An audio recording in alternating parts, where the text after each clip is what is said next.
Okay. Week 10, upper body, weight room. So I think the upper body is actually a little bit easier to understand than the lower body. I think it comes a little bit more naturally. And I think it's going to make sense based off of the upper body biomechanics week, which was week 3. Just as a quick update, I spent the last 3 days, we all spent the last 3 days shooting what is the equivalent of the advanced biomechanics course coming early February, probably February 1st. We just need to edit it, which won't be too much. But that course, boy, is going to be a banger. It's going to be just exactly the right progression from what this course is. It gets into more dynamic testing because a lot of this stuff is passive testing, right? But what about dynamic testing? And how do you tie that together with a lot of the stuff you're learning in this course with the table tests? And how does that play into lateralization? So you're going to be looking at, in this course, a little bit more of the neurological components of lateralization and occupancy. And you're going to hear it from 2 guys who have been doing this for a lot longer than I have. And they're really the only 2 people that I like genuinely look up to that do the work, the kind of work that I do in this niche. So their names are James Anderson and Mike Cantrell. If you guys are familiar with Postural Restoration Institute, they were originally some of the founding members of that organization, have recently broke off and done their own thing. And how they've evolved and how they've been able to build this new model they have is truly remarkable. So that's coming relatively soon because you guys are in the course. You're going to have the first opportunity to get that before anyone else. So that will stand alone, I think, be sold for $200 to you guys. It's a 4-module course, and it should be some really cool stuff. All right, with that out of the way, let's get into this week's content.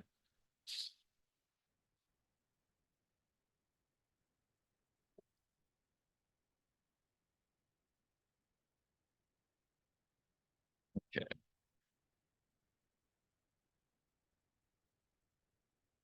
I don't know why it's been pushing my video over here recently. That's the weirdest thing. Okay, let me bring it back.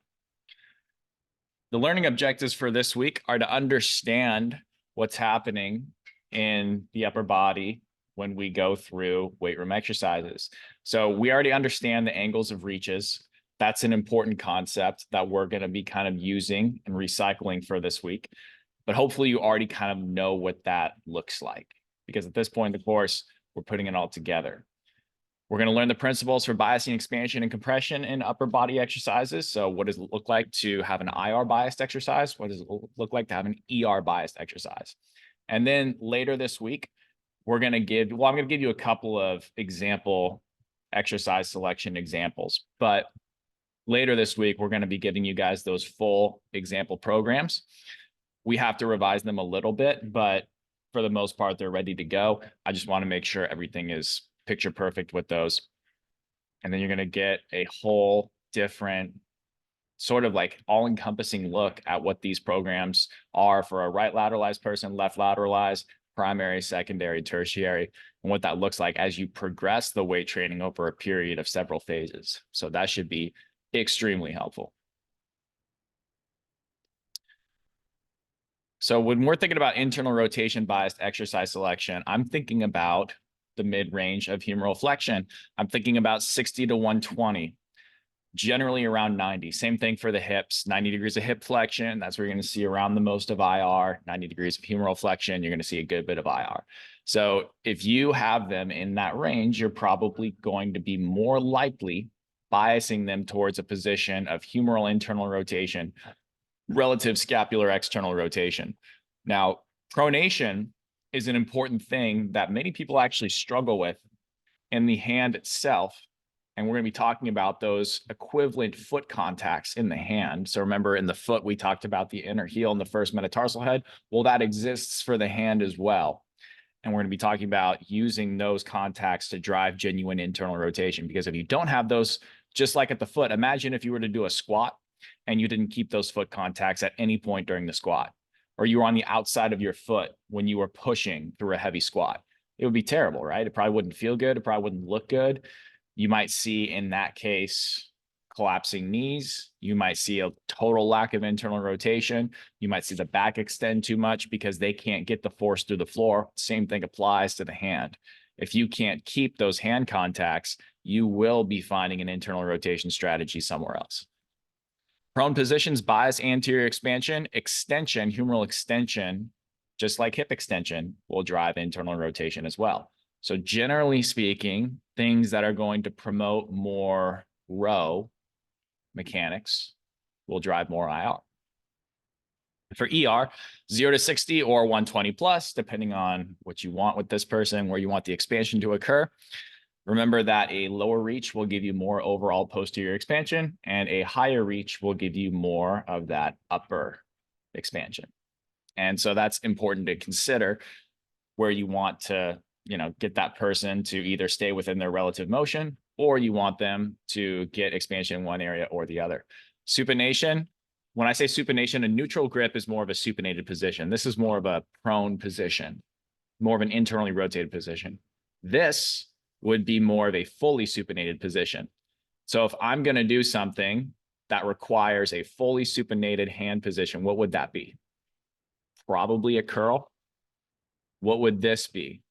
Probably a tricep extension, right? Or some sort of tricep activity. It's no coincidence that an extension biased activity is usually a prone internally rotated position as well. You see where I'm coming from with that? Whereas an ER biased supinated position is going to involve flexion. So generally speaking, if I want to restore ER, it helps me to do things that are flexion biased. If I'm going to restore IR, that's where more of like your tricep work can be helpful. Not always, but a lot of the times. It's a good general rule of thumb. Here are some basic examples of presses and rows. So for an ER biased press, a short seated landmine press with a 120-degree reach would bias more ER. An IR biased position would be a dumbbell bench press with the feet slightly elevated to kind of minimize the need to extend and orient with a 90-degree reach. For a row, a short seated alternating pull down, that would be an overhead reach. And a short seated position would drive more external rotation as a whole, also at your pelvis. And an IR biased row would be like a bent over prone row, your traditional one arm row on a bench, but with a really nice humeral extension bias. Starting at a 90-degree reach, ending in humeral extension. See how that's not too crazy? It's like, at the end of the day, I think the upper body is not overly complicated. This is the same thing that applies as last week to this week. So it's not like this changes all that much. You still have to consider the lower body component. Like a short seated position is going to help you bias more overall ER. It's going to put you in a position where you probably have to use more shoulder flexion to get to where you're trying to go. In most cases. I'm still thinking about, am I going to be on my heels? Am I going to be on my forefoot? That stuff matters to a lesser extent in the upper body, but gravity is going to be a massive influence. Am I on my side? Am I prone? Am I supine? All that can bias certain types of expansion. These principles still apply, but this week, stacked rib cage, alternating, and reaching are the big players this week. Alternation being that one side does something while the other side does the opposite. Reaching, obviously we know that, but alternation is stuff like this. You can easily slide that into upper body weight room training. And it's a really easy way to have someone be able to have high output still, but not necessarily compress them, because nothing will compress someone more than a barbell bent over row. Do you see what I'm saying with that? Doing the same thing on both sides of the body at the same time, driving a lot of back extension.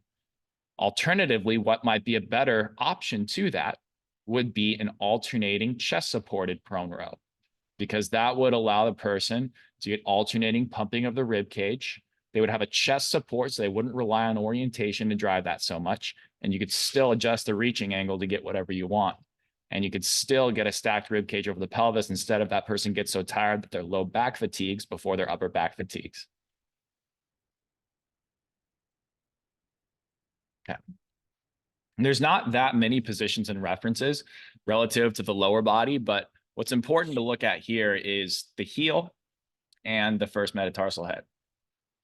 The heel being this bone on the outside of our palm, pisiform bone. And you also have the second metacarpal right here. So this is the equivalent of the lower body foot contacts.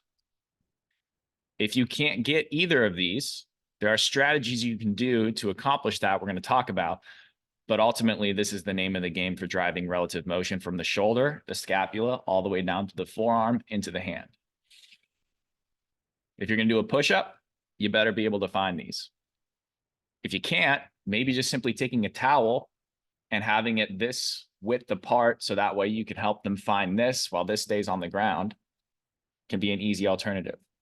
If you're doing some sort of a dumbbell press, it helps to find these contacts. If you're doing, gosh, I don't know, a side plank, it helps to find these contacts.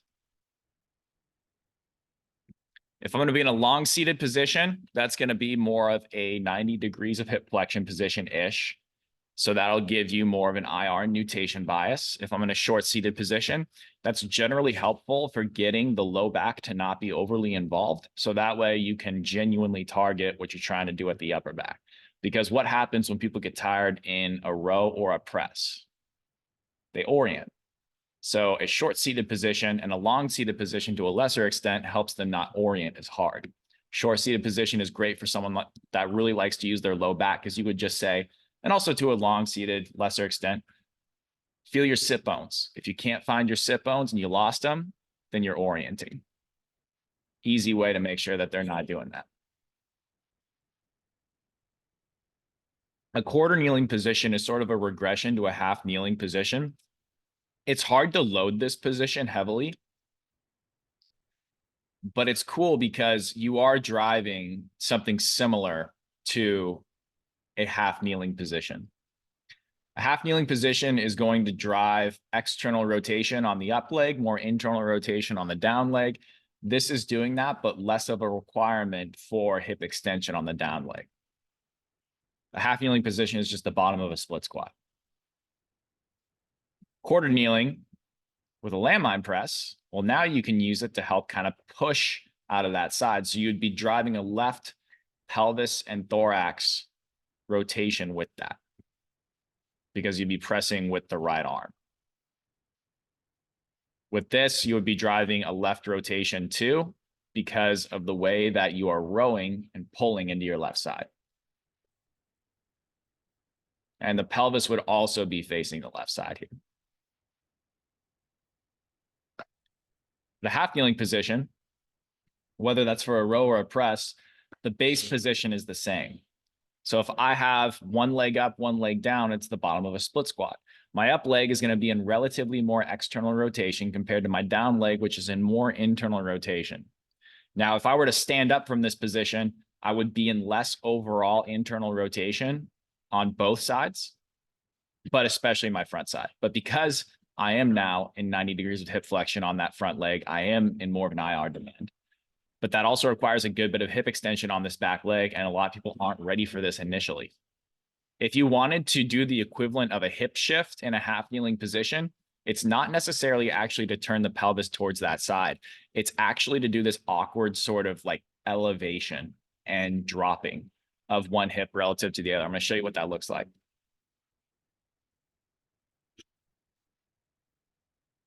So if I get in a half kneeling position, I put one hand here, the other hand here. If I drop this top hip and I elevate the bottom hip without doing that, then the stretch on my back quad actually goes away, or it's heavily minimized. Because what I just did was I drove more IR at this hip and still some IR at this hip, but now you have more access to genuine IR on this side, but you have to be able to get in a half kneeling position in the first place in order to do that. That's the key to know you did this right, is did your stretch on your back quad go away? So that would be more of a mid stance if you want to think about it like that bias.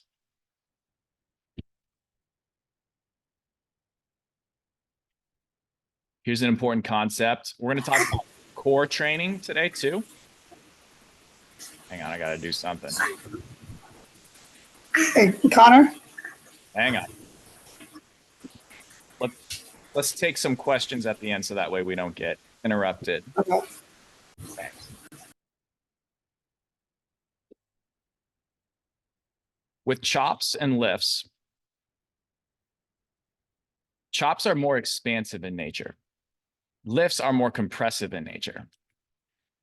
I know that's kind of weird to think about initially, but think about the way that you are chopping against gravity. Look at me in this bottom position right here. If you were to let go of the rope here, what would happen? The rope would be pulled straight back up, right? So in this position, you are being pulled up via the resistance. So it's almost as if it's unweighing you as you go and shift into that side. So a chop actually makes it easier for you to access a position you couldn't maybe without it, without just adding some extra load, or if you were to just use your body weight, it might be hard for you to shift into one side. But by using a chop, you can make it easier to turn. You can make it easier to facilitate those mechanics because gravity is no longer your foe, it's your friend. Do you see how a wider stance chop position, taking into the principles of last week, could be helpful for getting you to restore relative motion? Because it's expansive on a very compressed system, and you're in a wider stance position, which is making it easier for you to work in the relative motion space you genuinely have. A staggered stance cable lift, this would be good for producing more IR. And this is better for facilitating later stance positions. So there's an intentional reason why I'm doing this from right to left and left to right in the chop. Or sorry, I'm doing it from right to left in both. My bad. But with the chop and the lift, it's different.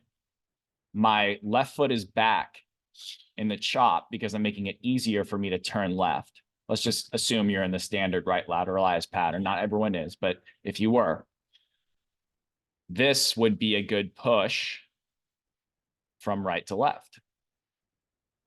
This would drive a turn towards the left, whereas a chop would make it simply easier to turn left. This would drive more of a yielding position on the left side. Does that make sense? So if I wanted to drive more earlier stance mechanics, a chop is more helpful. Later stance, more propulsion, a lift would be good for that. Carries. A front rack carry is going to give you more overall posterior expansion because you have a low reach. And it's going to help you overall keep your center of mass back on that side. If you are in a front rack position like this on one side, it actually pushes your ribs back on that side. So that advances your other side forward. So when you're going through the gait cycle and your other arm is swinging as it should in a single front rack carry, then you will actually delay that side. So you will drive more earlier stance mechanics and you will limit your ability to turn out of that side. On a suitcase carry, you're driving a little bit more anterior expansion. You're being pulled to the outside of your foot. So you're going to drive a little bit more of a supination bias.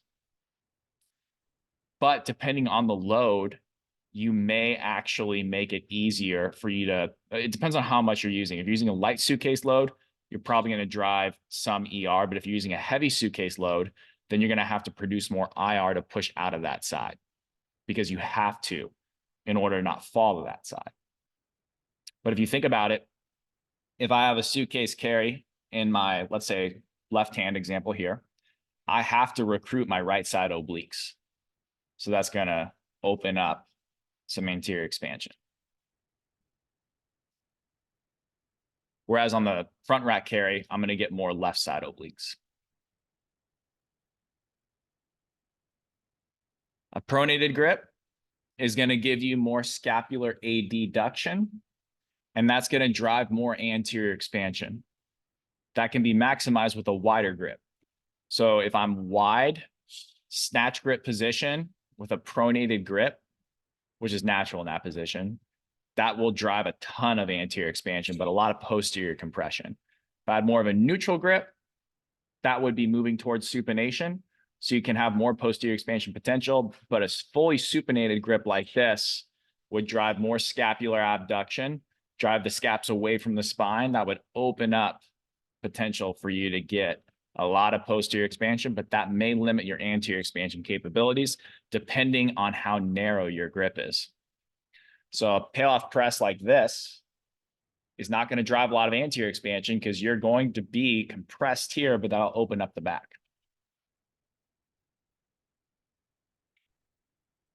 This is just a recap. Exercise selection. Okay.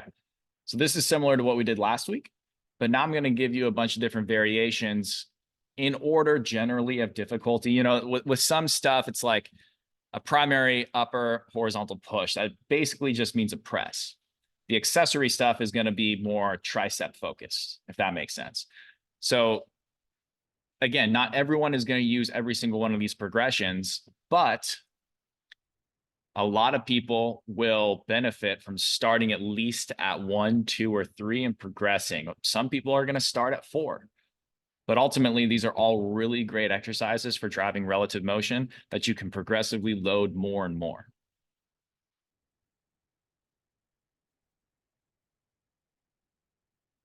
I don't know why that is not. I think I might need to close this. Oh, yep, it opened 4 tabs. Okay. Hopefully this isn't too laggy.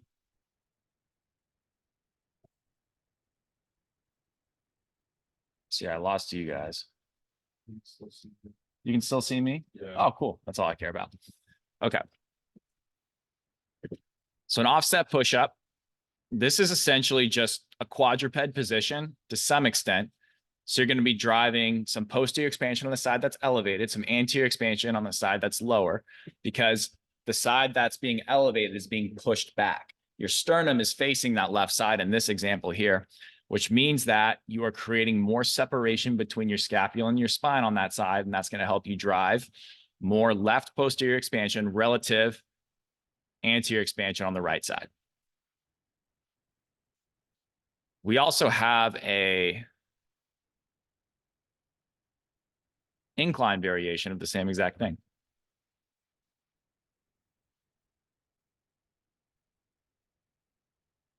This would be the regress position. And again, like the hand contacts matter. So if they can't find that outer palm and the metacarpal head, could be problematic for driving relative motion. I believe we also have an option, yes, for driving the offset variation of that.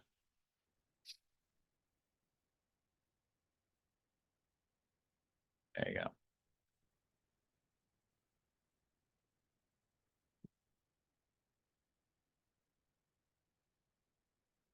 $90-90 floor press is going to be an easy position to press from. And it's not going to require quite as much relative motion because you're not going to be going into as much extension of your humerus, that is. So notice how this would be a pretty good place to get a stack in. You'd be able to get your head in a nice position. You'd be able to maybe dig down with your heels to find some hamstrings if you really wanted to. Nice alternating position. Alternation is going to drive that expansion and compression on one side and whatever is not happening on that side on the other side. So let's just take this snapshot right here. Because this side is reaching and you have obviously pec recruitment to keep this right arm up, this left side is down. So I'm going to be driving more anterior expansion on this side, on my left side, But because my pec is so concentric on the right to keep myself up, I might be getting a little bit more posterior expansion. When it comes to the upper body, what's easy to think about is just what muscles, what tissues are in a concentric position, what tissues are in an eccentric position. And if you take an inhale in that position, where is that going to drive expansion? So because my pec is tight on the right here, I'm probably not going to be getting that much anterior expansion. But because it's in more of an eccentric position on the left, I might be getting more. That's why alternation is so helpful, because you're going to be driving that on both sides as you go in and out of that press or row or tricep extension or bicep curl, whatever the case is. And that's just really good for helping people feel better.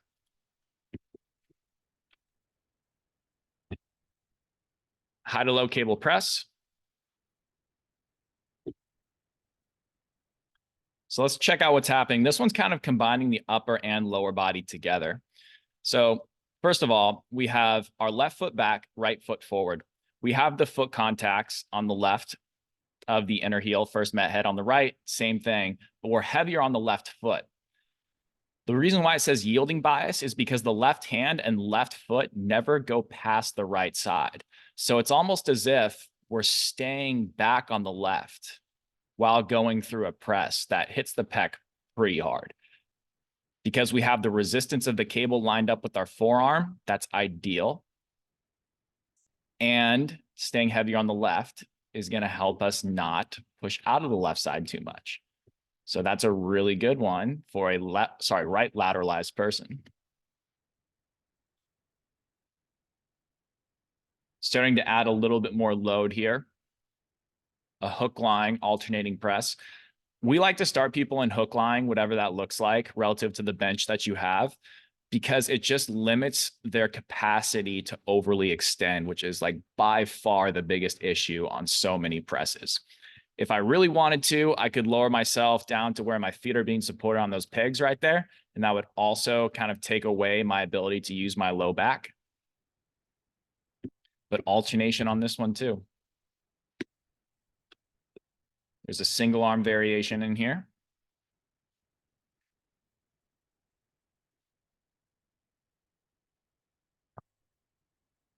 The other arm reaching is going to help me keep a stacked position of my head over my thorax, over my pelvis. You might be thinking, Connor, well, I see your shoulder moving a lot there. What I would say in response to that is, you guys still see me, yeah? Okay, cool. What I would say in response to that is the problem with a lot of pec exercises. You're not going to drive relative motion if you're squeezing down and back like this. Your pec has to create some adduction of your humerus and internal rotation. So if you're squeezing your shoulders back and down, you're going to be naturally limiting the ability for the scapula to protract and therefore allow your pec to do what it needs to do at the humerus. So actually feeling the space between your shoulder blades and spine is very helpful for driving genuine relative movement. I'm not saying let your shoulder roll forward on a heavy press. I'm just saying let it do its thing. And if you do that while maintaining this space in your stack, your shoulders aren't going to hurt. They're going to feel better. So that's hopefully one thing that you can implement right away on any sort of supine press, even a barbell bench press, that will help people's shoulders feel better.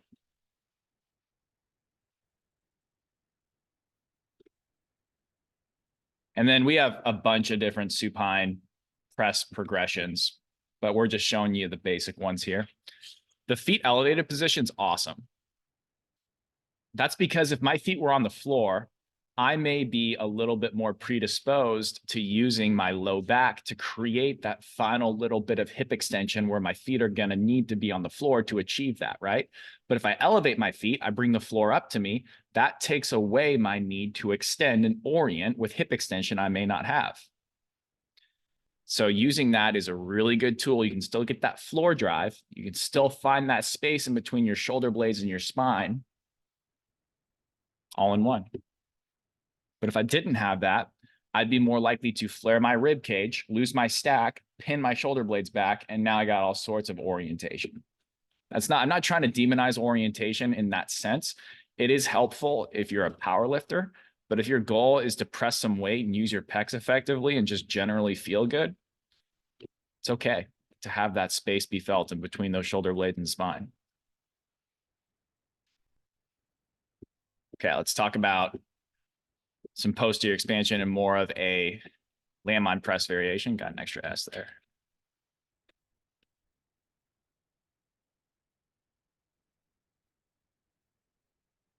This is one of the easiest ways to teach someone to landmine press. The reason why I'm a fan of that reach right there of the left arm is because it helps me keep my stacked position of my rib cage and pelvis. If I'm just having that left arm hang out down by my side, I'm so much more likely to do something like this or just extend when I get tired. But if I have a reference for me keeping my ribs back at all times to maintain that scapular rib cage concave convex relationship, then it's just usually just a helpful thing to do. A short-seated landmine press, this is kind of weird, but it's actually harder. Oh, that's the wrong video.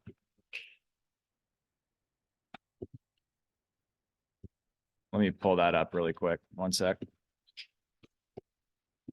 also pulling it up on the wrong browser.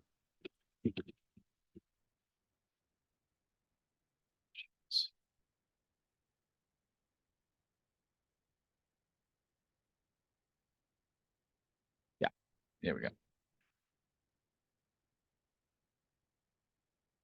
The reason why a short-seated position is harder is because it requires more shoulder flexion. Whereas a seated landmine press, the weight is lower, so that way there's less of a shoulder flexion demand.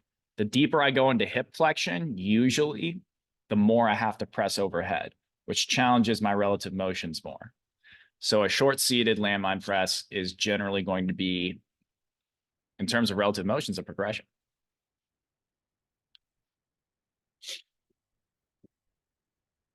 If we're thinking more overhead press variations, feet on the wall is a fantastic way to drive your stack, because you just say, hey, drive your heels into that wall. If you lose your heels on that wall, you are extending 100%. But if you keep them on the wall, you're going to be able to maintain that zone of apposition, and all is going to be good. I'm a big fan of feet on the wall for so many different things. To progress from that, you could go just feet elevated again. This would increase the relative motion demand. Same principle as the other bench press with the feet elevated. Notice how I'm not in that much shoulder flexion for an incline press. You don't need to be in that much shoulder flexion to still target your clavicular pec if that's your goal. I think it's only about 95 degrees of shoulder flexion or something like that. It's really not that much. People press in like 130, and it's actually not that efficient.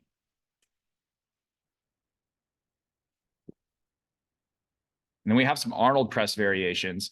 If they have the capacity to do it, which obviously has the highest demand for relative motion and shoulder flexion, this is really great because you're starting in ER, moving through that IR range, and you're still finishing in relative ER.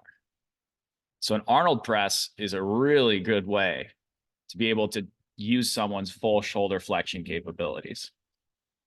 Feet on the wall. We also have a short-seated variation of this.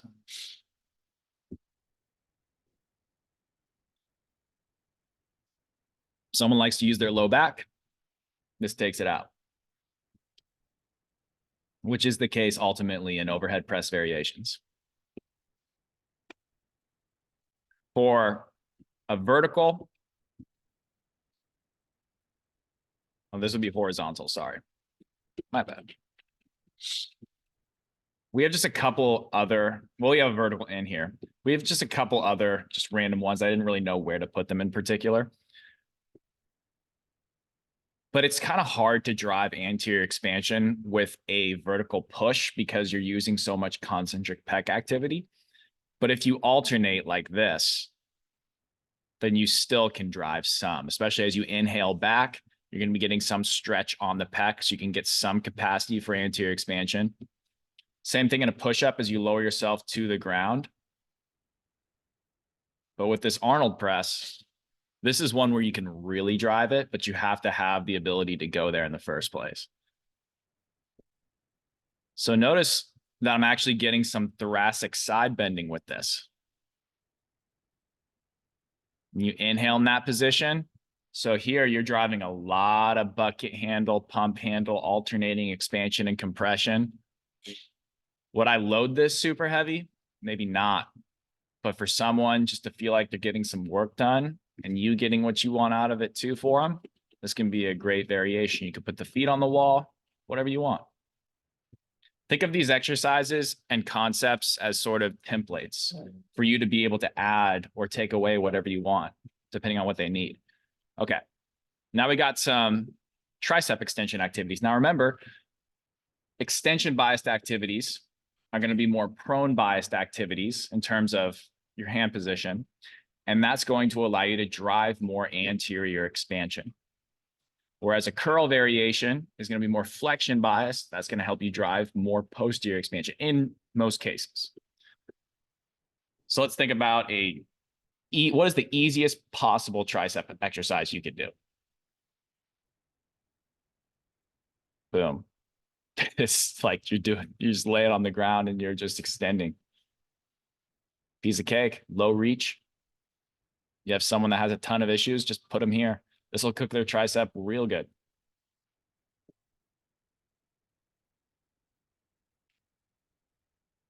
Something that is a little bit more demanding, but still relatively easy to manage. This one's kind of nice because you're prone, so you can drive further anterior expansion. And you're kind of in a little bit of humeral extension too. So you're getting a lot of good anterior expansion here. Here's one that can drive some nice hip extension, sort of like a alternating triceps extension with dumbbells.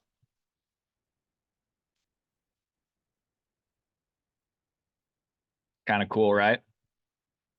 You just have to set it up right, so that way they can still feel that space in between their scapula and their spine.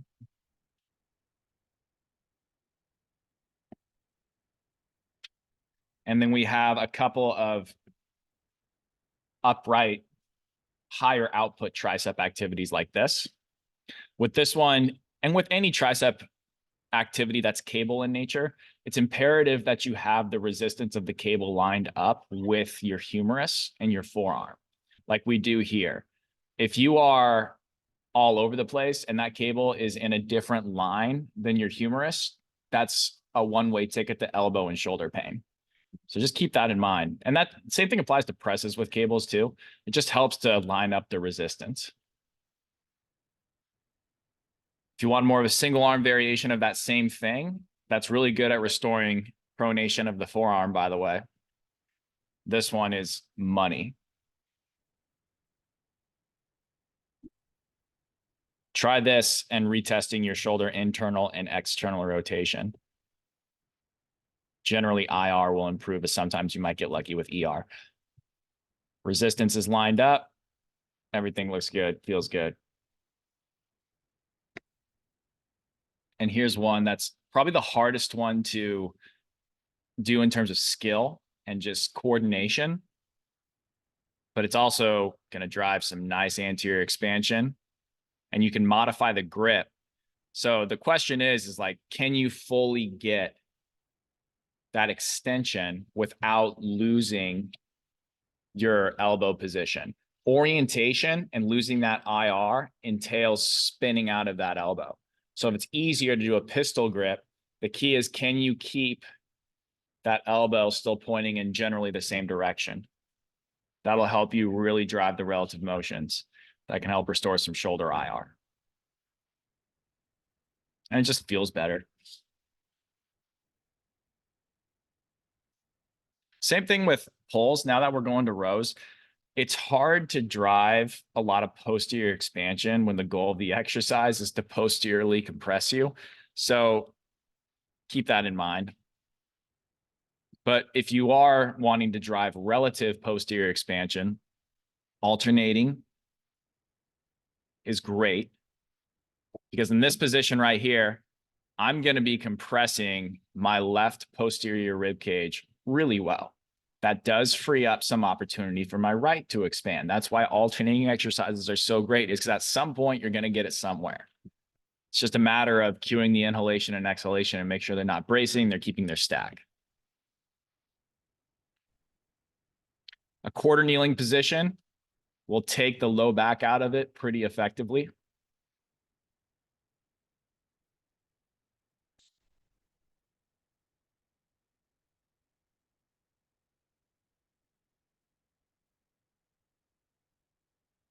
And a 90-90 inverted row at the bottom position in particular will drive some nice posterior expansion.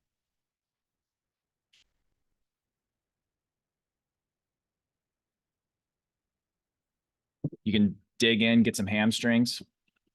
It's a nice position. If you wanted to drive an offset variation, similar to like a push-up, but with an offset reach,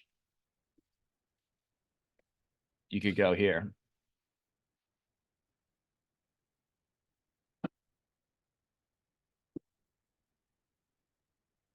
Just slightly alter which side is higher and lower. Not a lot, just enough.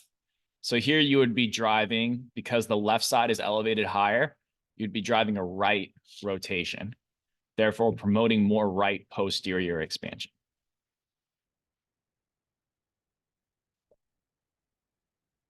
All right, now the real benefit of row-based activities, because you do drive humeral extension, is to get IR and anterior expansion.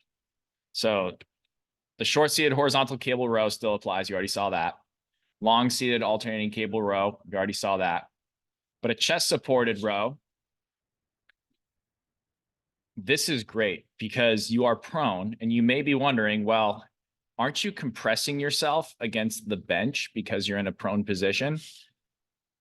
Yes, but it's the same principle as being in a supine position on your back in a hook lying position, and you're driving posterior expansion that way, because the contents of your abdomen, your viscera are dropping anteriorly. That's where you're going to get the most expansion, especially because you're posteriorly compressing yourself with weight. You're going to be driving some anterior expansion here. I love using a bench where my head and chin can rest in a nice position. Please don't use a bench where you're jammed back, because that's just going to restrict your airway. Setting it up like this is very ideal. It maintains that cervical lordosis. It's going to get you in a position where you can keep your stack as best as you can.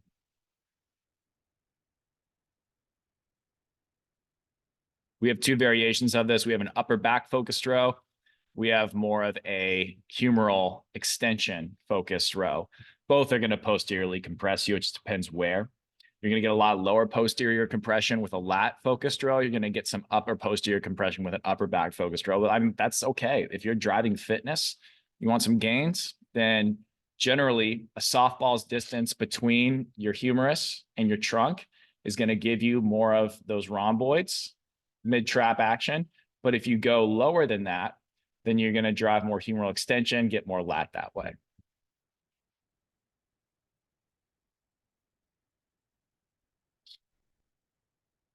Single arm cable lat row.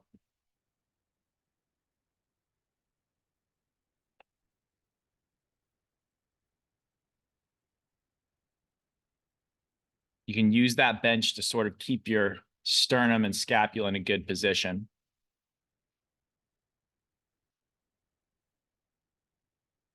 That's a really nice output. Notice how a lot of these exercises have an external reference. That's so much better for rows and presses, because that takes away your need to orient. An external reference is going to give you the support externally, obviously. So that way you don't rely on your low back to take over when you get tired. It's a really easy way to limit that. Okay, vertical pull, short seated, alternating cable pull down. You can move closer if you want to increase the shoulder flexion demand. You could move further away if you want to lessen the shoulder flexion demand. So that's why this is a versatile exercise and position.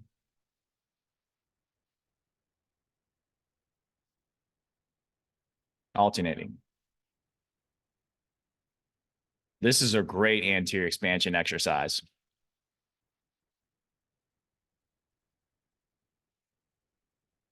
Overhead reach, lengthen that side, pull in. Overhead reach, lengthen that side, get that bucket handle, pump handle up, bring it back down. Good exercise for a sway back, maybe. And we do have a cable lat pull down. We don't have a lat pull down machine necessarily at this gym, but we did our best to rig one up to a certain extent.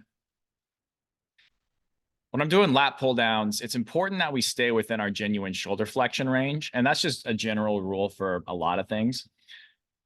So if you need to adjust it, then just move where the cable is, move how close or far you are away from it. And you can also adjust the inclination of your torso. It's just important that you don't get any of this at the end, because that's just anteriorly orienting your thorax. It's that elbow to back pocket cue that's really helpful for driving genuine humeral extension.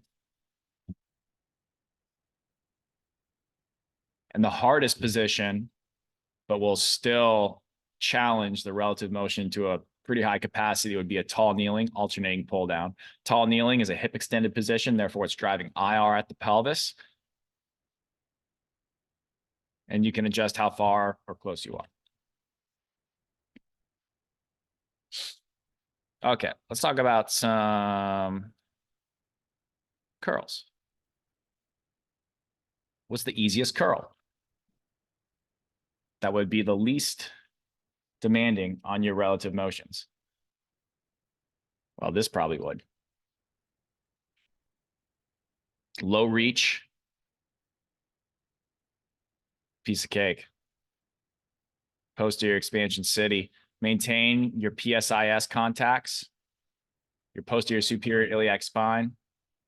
Talked about that last week. Maintain your inner foot contacts, and then just curl away. If you wanted to drive a lot of flexion, this might look a little weird, but this is basically the posterior expansion bent over exercise with a pillow, but now you're doing a curl with it. For your very extended people, this can be great.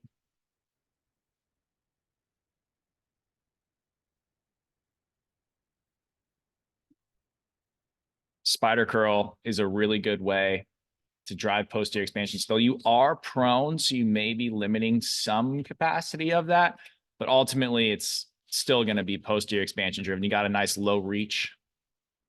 You could do even a single arm variation of this.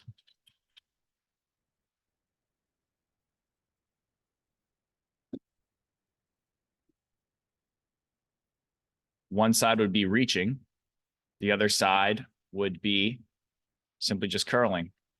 So because I'm reaching more with my right hand than my left, I'm driving a left turn. So I'm getting more left posterior expansion just in the nature of this position, because my right arm is reaching more. Therefore, my sternum is turned left.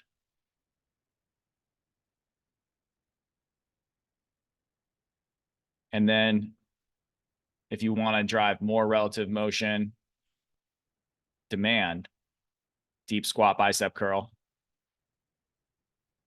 supporting the elbows on the knees. Lots of posterior expansion here. And here is the hardest one to coordinate, but also is really, really good. So pay attention to how I'm going through this. I'm basically doing a preacher curl on a bench, but I'm turning my sternum into that side. So I'm getting sort of a low reach on that bench. I have a staggered stance with that foot back as well. And I'm just very slightly turning into that side to feel a tiny little bit of a stretch between my scapula and my spine. So look at that one more time. Boom. And I'm moving through the curl. This one's awesome. People love this one. It feels really good. Okay, I don't know really where to fit in delts, but we're going to show you a couple of examples here. For anterior expansion,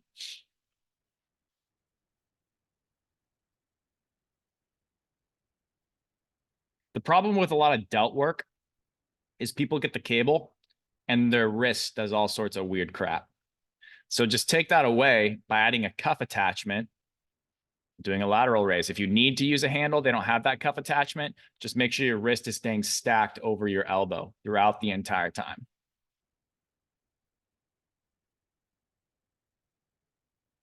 That would be driving a lot of the anterior expansion. The overhead reach, you exhale up, you inhale in this position to start. Where's the air going to go? To progress that,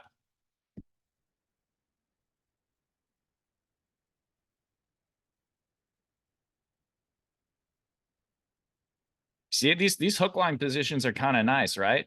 It just takes away all this need to move their low backs around, flare their rib cages. This is my primary delt exercise I use in my own programming, and I love it. It's so good. It just helps you stay stacked so well. And then if you want to get a little bit more upright, but still drive some nice anterior expansion, look at how I'm kind of compressed down on that side that's closer to the rack. And I'm better able to open up my ribs on the side that's furthest away.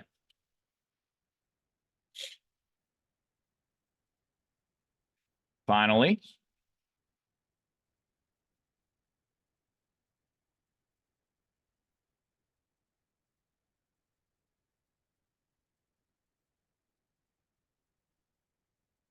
one of my favorite upright delt exercises.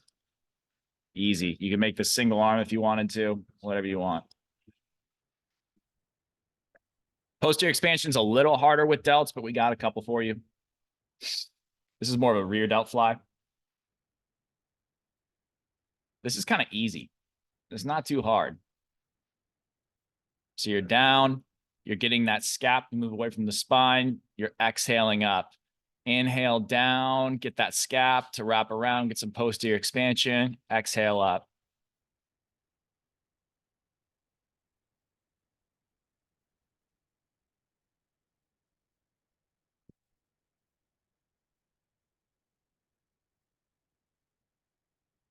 A little rear delt fly again. So what are we doing? It's the same thing, just an upright position. Exhale up, inhale down, scapula comes in and away. Well, scapula comes away from the spine, that is. But as you exhale up, it's going to go closer to the spine. You're going to drive more compression back there. But as you go down and you inhale, you'll be getting some posterior expansion. I hope that's not too laggy for you guys. I don't know why my computer, regardless of whichever one I'm on, can't handle both Zoom and YouTube at the same time. I don't know why that is. Looks like I forgot a knee right here. So for core training, I'm going to give you two different types of examples. Core training is all encompassing. There's so many things that you could call core training, but I'm going to show you some prone, and I'm going to show you some side plank variations for each. I'm going to show you some chops. I'm going to show you some lifts. So for posterior expansion,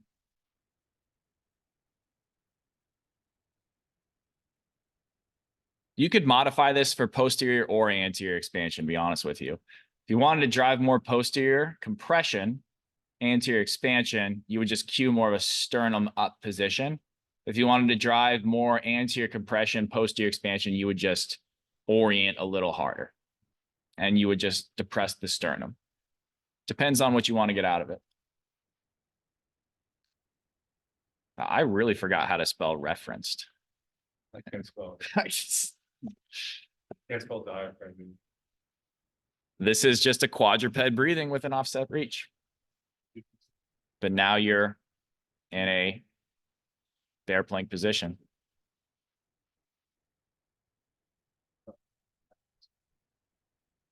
Oh, okay. So if you wanted, this is where we get into more of the idea of if you're lacking the ability to get that second metacarpal head in that pisiform, you can add a towel. And this applies to any sort of push up, any sort of prone activity. Where you got a towel?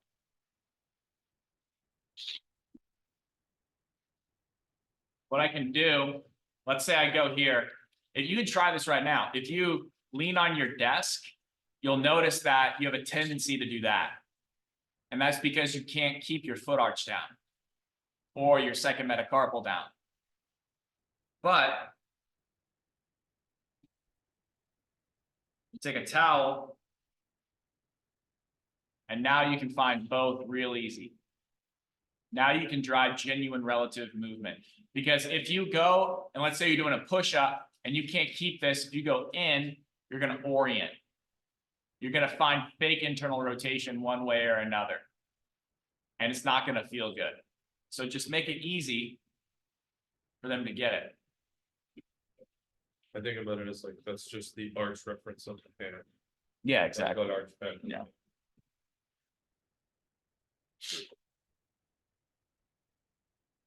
To progress that, this one's really hard. These are just ideas. Like you don't have to use all of them, but some people will like some, other people will like others. That's why I'm giving you a lot of options. And then this one is the hardest, but also arguably the most effective. So check out what I'm doing here. Starting in a push-up position. As I go down, I'm actually trying to drive my sternum towards that downside. I know that's weird to think about. You could drive it towards the upside, but driving it towards the downside creates more of an intention to get a little bit more post. You can bend the other elbow as much as you need. Take an inhale in this position. You could adjust this however you want. You can breathe here. You can go up. Notice how I'm trying to turn my sternum towards that side, driving some posterior expansion. A regression would just be to simply try to turn your sternum towards the upside. You alternate through that position. Okay, more of a side plank. We use side planks all the time here. Supination focused, posterior expansion. If you want more of a neutral position, you can cue that pisiform all the way through here.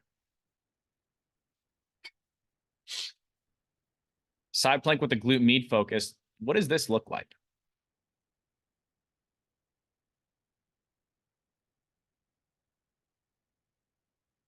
I think this looks like the abduct and shift. Abduct and shift. That's right. Mm-hmm. If you want to add a little bit of a reach, make it easier, use that roller as a little thing to push away. Pretty cool, right? If I want to drive more posterior expansion, I could add a sternum turn towards the downside. There's a bunch of different ways you could do that. You can go short lever. This video was taken before we were cueing the metacarpal head contact, so I for sure would need a block underneath myself, a towel. I think we actually might talk about it in this video now that I'm thinking about it. One of these side plank videos, I talk about adding a towel here. It might be in this one. But the purpose of this is just to help you drive a sternum rotation towards that downside, drive a lot of posterior expansion on the downside. So do we talk about it? Oh, we do. Okay. So notice how the towel is on the medial portion of the forearm and also the hand. This is blocking it, and this is allowing you to genuinely get those can contacts.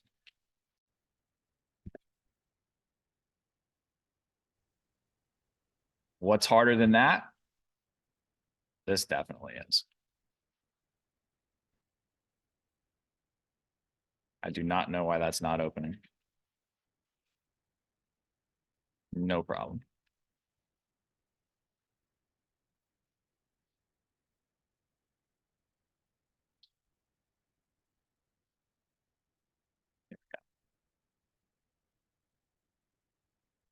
This is a more dynamic version.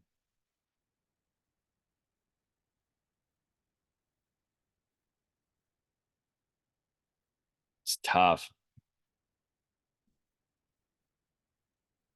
And then finally, what's going to drive a lot of posterior expansion, and also it's going to be a weight component added in. Inhale here, anterior expansion on the right, posterior on the left. Exhale back. Inhale here, posterior left, anterior right. Exhale here.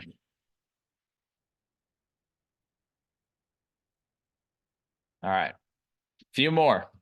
Just giving you guys a lot of things to work with. Chops. What will be the easiest chop? A wide stance cable chop. This is going to be the easiest one to manage with a wide bar, because a wide bar is the equivalent of widening out your stance.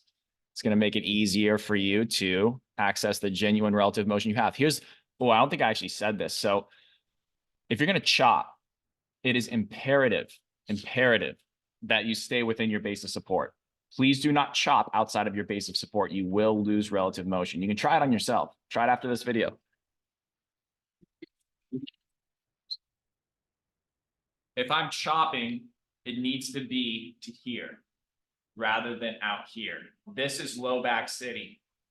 This is relative motion. So if I'm chopping, I'm stopping here because that's where my base of support ends. If I go to here, they're just going to use their low back in many, many cases. So when you're doing any sort of core exercise like that, keeping it inside your base of support is very, very helpful.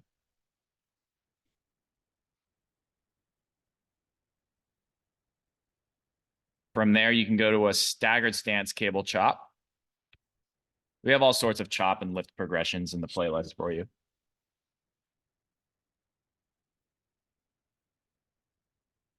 Now, we're starting to narrow the stance a little bit, starting to narrow the grip a little bit. We're starting to get a little wider from front to back. If you're parallel, wide stance, that drives less relative motion. But if you narrow the stance, that drives more relative motion. Progression number 3 would be to longer front back width of a stance. Get that a little bit longer because that's going to drive the most relative motion. Think about the parallel between this and like a kickstand hinge that has a wide stance, with the most advanced progression of a hinge, a staggered stance hinge like this would drive the most IR. Same thing for a chop. So if I'm going to do which one's going to be easier? A hinge like that or a hinge like that? This is going to drive way more IR. Same thing here. If this is my chop start, the last progression would be here, because that would be more narrow and more shifting. Pallet press. Pallet presses are kind of fun. The thing with them, though, there's my little hip shift right there. Showed a couple of times so that way you get an idea. It's kind of subtle. If my cable weight is pulling me to the right, I reflexively have to turn left to prevent that from pulling me to the right. So this is driving more of a left thorax turn. Otherwise, I wouldn't be able to keep the weight in where it is. This is driving left posterior expansion.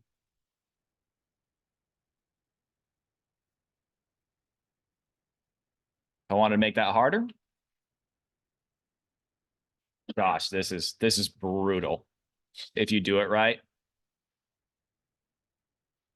This is driving left posterior expansion. It's the progression from what you just saw. And then a half kneeling chop is probably the hardest.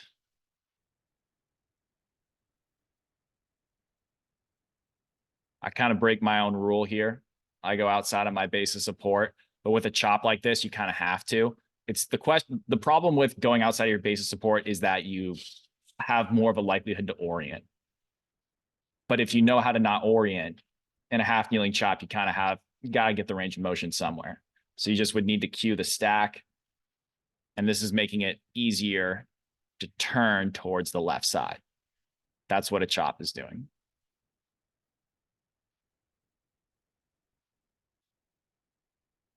All right, let's talk about some anterior expansion now.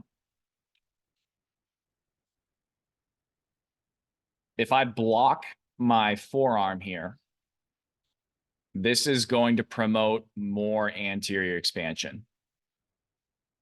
I'm not actually also lifting myself up as much. So what that's going to do is it's actually going to cue the subscap to compress the scapula against the rib cage. And that's going to drive a lot of posterior compression when you're in this position, which will therefore promote more anterior expansion because you won't be getting as much posterior. That's what you do when you have this. So this would be a good side plank for if you're right lateralized on the right side, whereas the one where you're more supinated with the palm placement might be good for the left side. And a wall reference bear plank, you just cue the sternum up, don't depress it. You'll be fine.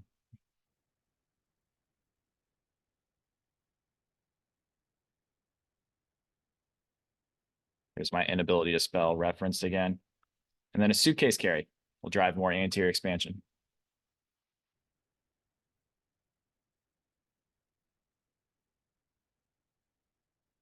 Make sure with whatever carry you're doing, you're still swinging the other arm.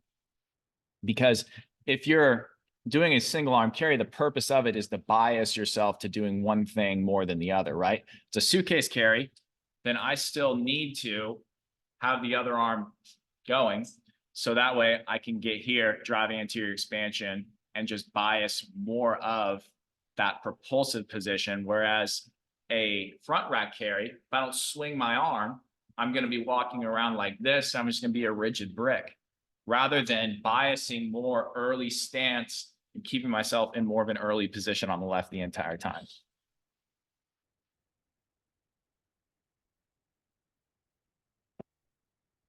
And then with lifts, it's the same thing. You would just start with a wider stance, staying inside your relative base of support.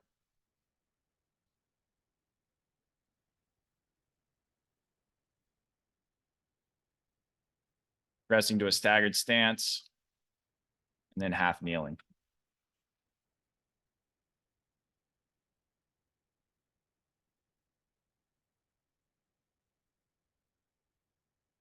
You don't have to have much pelvis turn to still get what this is going to benefit, what benefit this is going to give you. Okay. So you've seen a lot of exercises. They're just all ideas for you. You may like some, you may not like others. Take what you will. Make sure if you're on the fence with a client, just test and retest them with a given exercise. And if it gives them a positive change on their assessments, you know you're on the right track. If it makes things a lot worse, well then it might not be the right thing for them quite yet. Just a couple more slides, Shauna, then I'll get to you. Sled work. Again, I didn't know whether to fit this in upper body or lower body, but we're rolling with it here. Here's what's kind of cool about sled work is if you have a belt like this, you can wrap it in a certain area, and that's going to bias you towards more ER or IR. So the belt right here is being placed slightly below the half of my sacrum. So what I'm actually doing is I'm driving my sacrum into more of a counter-nutated position. I'm basically just, I guess the pelvis around here. I'm basically just wrapping it down below here. So you're compressing and squeezing this and driving more counter-nutation. Do you see that? So you're getting compression down here. But if I wanted to drive more IR, then I would drive it and wrap it above that ilium. So not necessarily, don't think like low back, think here. So that way you get that compression right around here. So you can drive that internal rotation.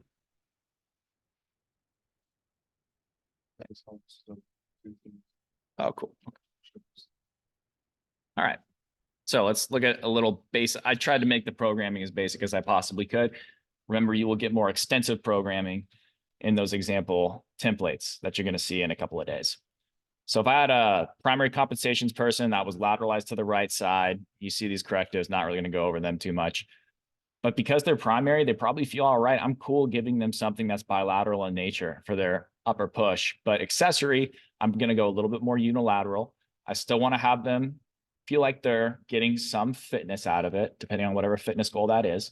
But I want to drive just a little bit more left rotation. So I might give them a left arm elevated offset push-up. Upper pull, same thing. If they're primary, they're probably feeling good. Just let them have some output. Don't be afraid to let them lift. Accessory upper pull, respiratory preacher curl. Makes them feel like they're doing something, but you are driving a great bit of posterior expansion. Core, I might make it a little bit more asymmetrical. People tend to like that. People tend to benefit from it. So notice how not everything is asymmetrical here. It's just enough to help them still fill in the gaps of their primary. They're probably good. Some relative motion gaps may exist, but whatever. Just keep them in responsible positions, allow for high output, let the correctives take care of a lot of the asymmetries, and you can just slightly bias some stuff here or there. Secondary compensations lateralized right. Hook lying, bench press. So remember this person, if they're secondary, they're likely anteriorly oriented. They like to use their low back a little bit more than the person before them here. So they're probably going to benefit from being a little bit more asymmetrical, cueing a little bit more of a stack. That's why I'd go hook lying, not just regular dumbbell bilateral bench press, because this is going to prevent them from anteriorly orienting. Short-seated cable row will prevent them from anteriorly orienting. Spider curl will give them more flexion, posterior expansion, which they will be lacking because they're anteriorly oriented. For the core, wide stance, start them easy, cable chop, right to left, cable lift. Tertiary, anteriorly oriented. Let's just keep it chill. Let's just do some supported rock backs, child's pose breathing, get them out of all this extension, drive some nice end range hip extension, and then keep them in hook line because it's easy. Hook line triceps extension is gonna, for a tertiary person, like I'm assuming for this tertiary person, they're in a good bit of pain, just to show you what that would look like. So keep the references high, keep the constraints high, but still allow for some output. Hook line triceps extension where they're laying on their back just with a cable, super easy. Short-seated cable row, roller-supported preacher curl, because that's going to drive a lot of flexion. If they're tertiary and extended, that's going to be great. And then just a regular all-four bear plank. Keep it simple. Tertiary sway back. Okay, well, now we got to drive a little bit more extension. We got to keep the sternum up, but we still got to get their center of mass back. So that's where a feet elevated dumbbell bench press, where basically it's a regular dumbbell bench press, but they have a plate underneath each foot that'll allow them to drive through the floor, get a little bit more extension, keep the sternum up. Should be great for them. Respiratory triceps kickback. That is them being prone on a bench supported with one arm and extending the other arm, sternum up. Incline bench supported cable lat pull-in. I don't expect you guys to remember that one, so I'm going to go back and show you. What is this doing? Well, it's essentially doing all the great things a sway back person needs. It's keeping them upright. It's getting them sternum up. And it's heavily constrained, so they can't really screw it up.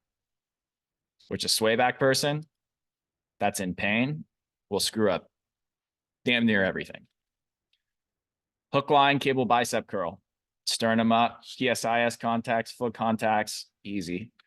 And then because they're sway back tertiary, the core training, they're going to have such limited relative motions. I'm going to do a chop on both sides because they don't have a whole lot of relative motion to work with. We're going to keep them in a stance that's reasonable for them.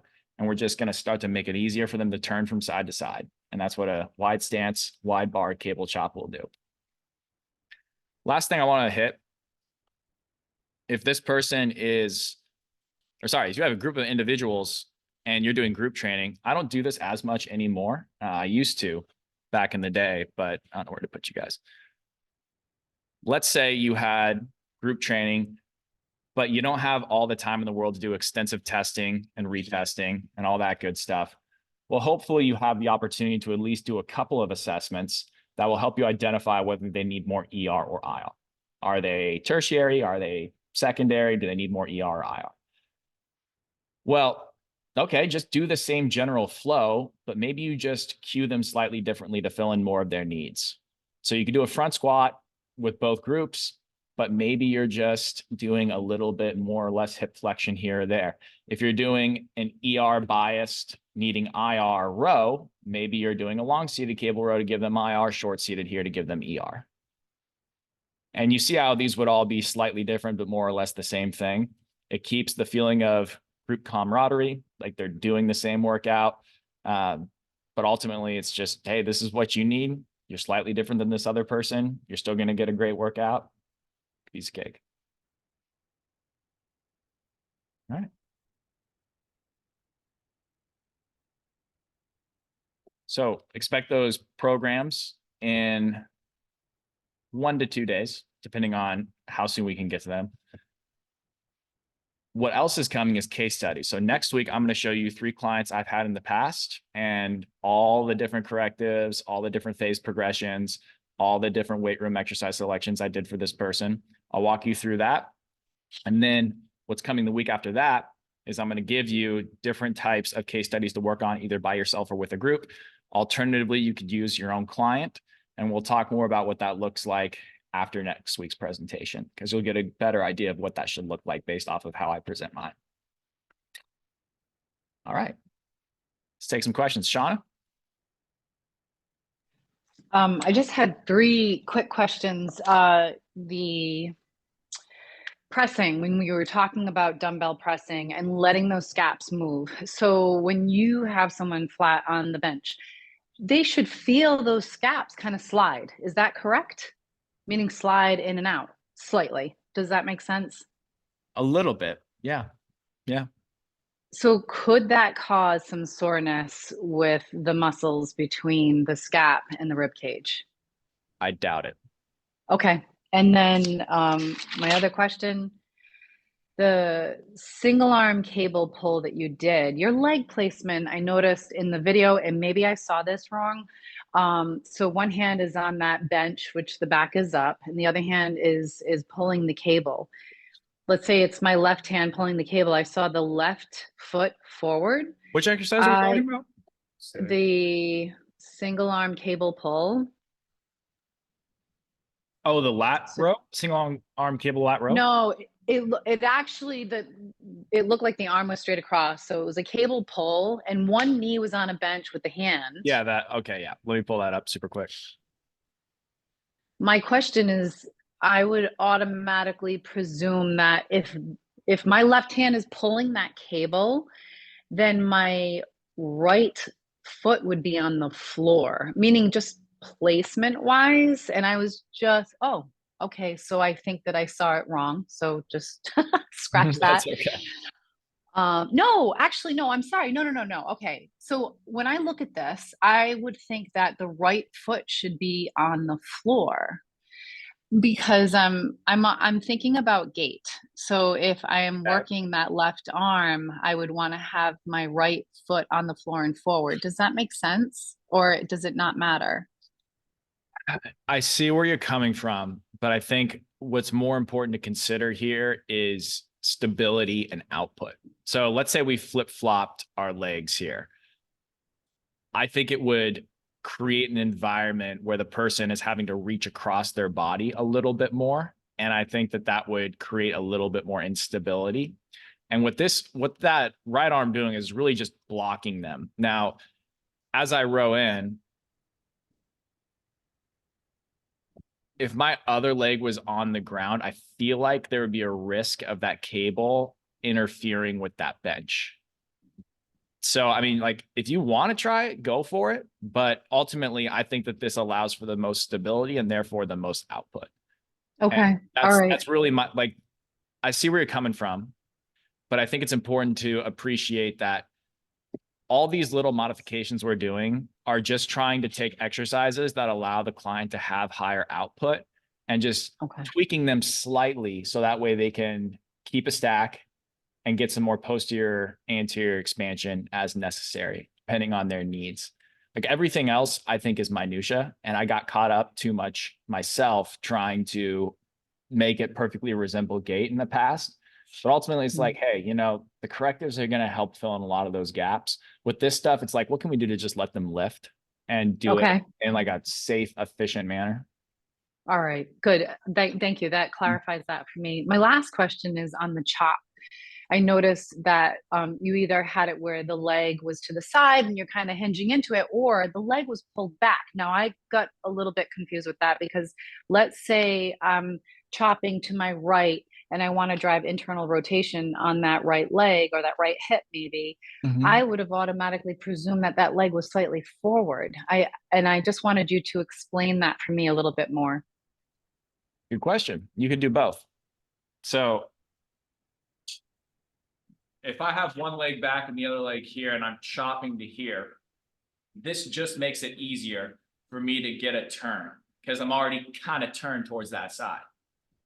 However, if I chopped from here to here, this would require more pelvic motion, which, as weird as it sounds, may be hard for someone to coordinate. I know that's like for us, it's like, what are you talking about? But no, so you're with the saying tertiary sway back and let me know. Right. So you're saying have that leg back if they can't access it. Yes. Got it. Thank you. Yes. Maria?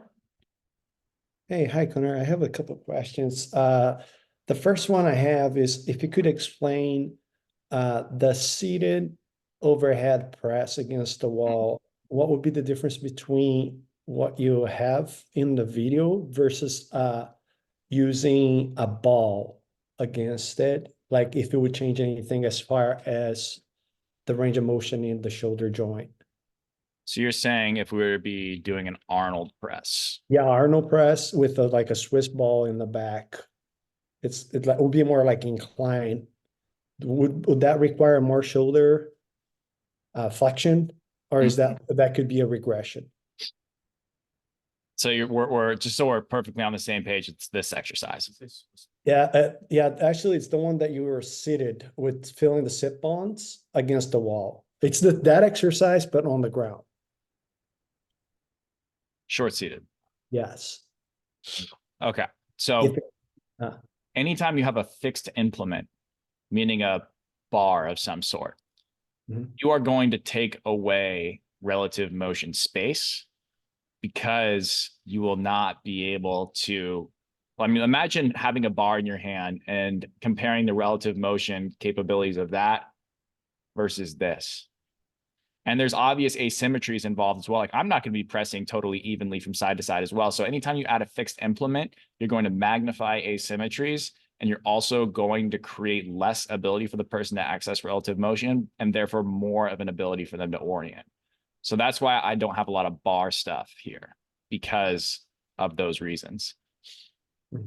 Actually, it's like not bar, but like having a ball against it and just going Oh, over. a Swiss ball. Yeah. Oh, I thought you said bar. Okay. No, Swiss ball. Okay, Swiss ball up against their back. Yes.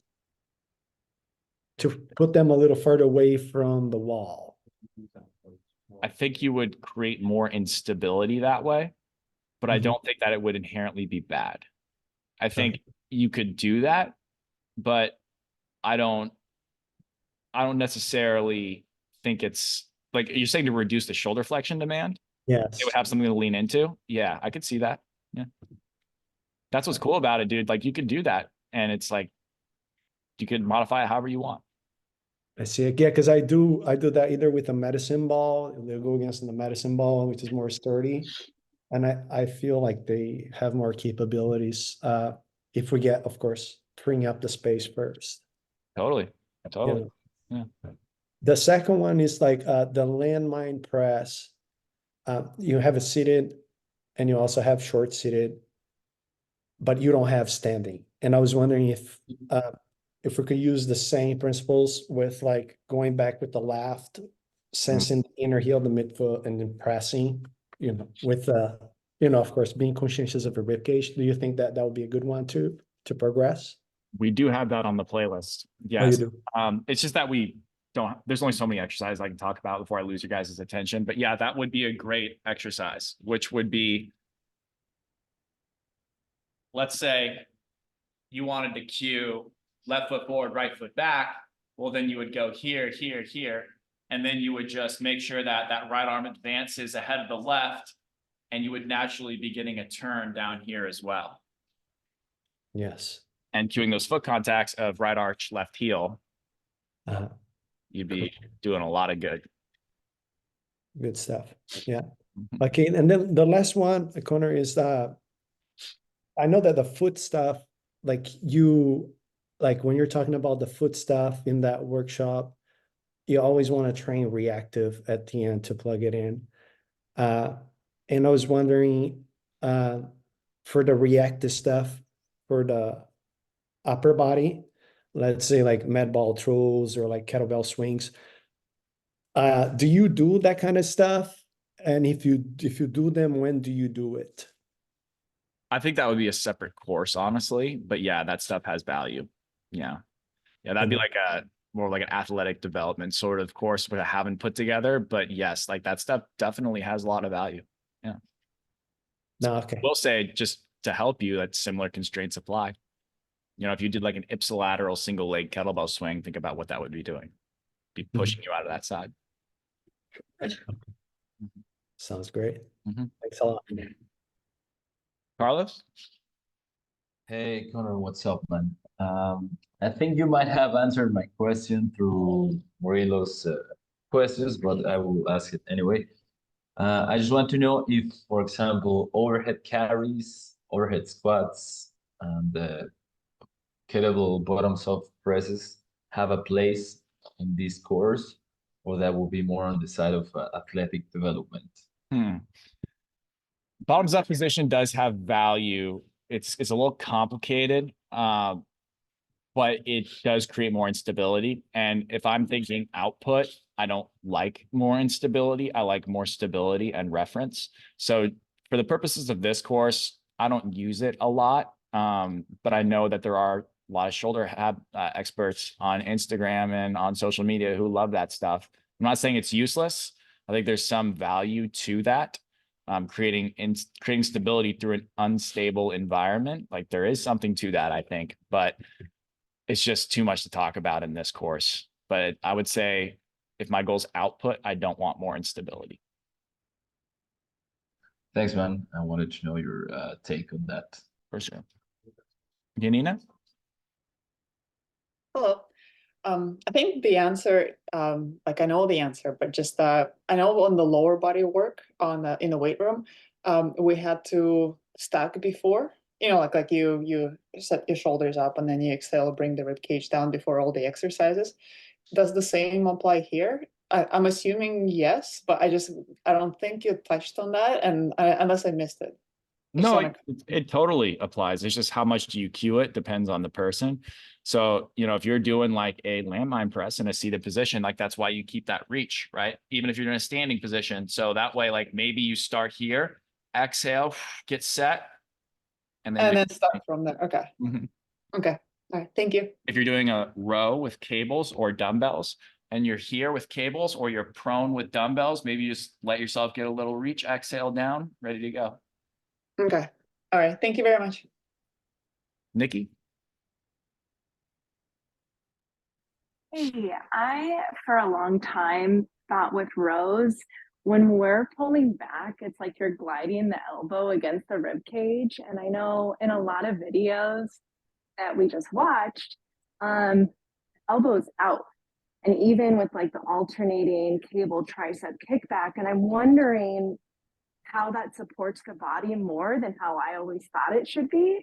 And if that's allowing more where you're not compressing yourself in a certain way by kind of like staying glued, you kind of have like a chicken wing thing going on. And didn't know if you can kind of explain the why to have your elbow out away from the body when you are in those row positions, please. Sure. Let me pull up some image that may be of help for you. Does it make sense to you that if I'm going to do a cable tricep extension, lining up the resistance of that cable with my arm makes sense. Does that like intuitively make sense to you, Nikki? It does. Okay. Therefore, by that logic, if I want to target, let's say my rhomboids, then wouldn't it make sense to line up the resistance with the fiber orientation of those muscles? Definitely. So that's why there's value in going out here to do that, which would promote more relative motion. That's, you just heard the meatheads explanation for that. But through a relative motion lens, the idea is that that is going to provide your muscles the most amount of control over the relative motion space of your scapula and humerus, because you will actually be taking them through a nice, healthy range of motion. So that's why it's so helpful to line that up.